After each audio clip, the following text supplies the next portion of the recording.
Well, the show's titled Fellini-esque, and it really is in the spirit of Fellini.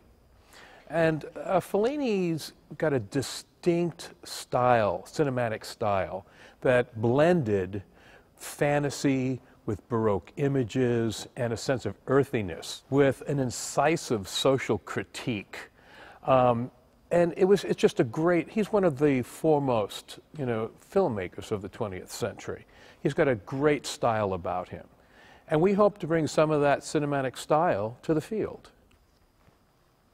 Well, music is just literally communication, a communication of emotion and expression. And performers have to be able to project that sense of emotion, project that sense of expression to their listeners for them to get that sense of reaction and interconnectivity. So I always speak to them about the range of emotion, the range of dynamic of just their communication in portraying the feelings of the music, their own feelings of the music they're performing.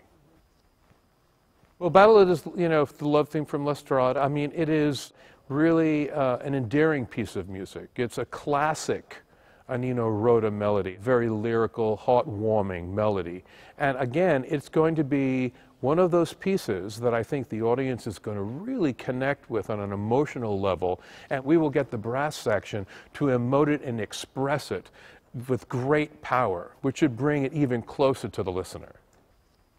Fellini had the wisdom to ask Nino Rota to bring all of his films to life.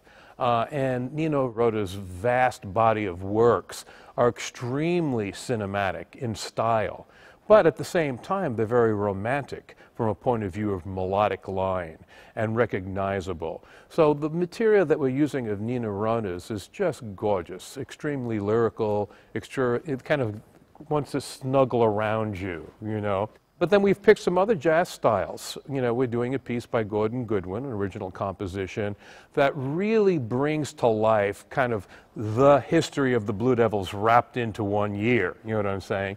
We're doing a piece by Danny Elfman, taken from the circus show Iris, which basically is a history of the cinema in his own twist, but it has some jazz roots to it as well. And then also some great music from the Broadway musical 9, which is kind of a play off of Fellini's movie 8 1/2. So there's some wonderful musical styles in the show this year. That's a good question. You know what?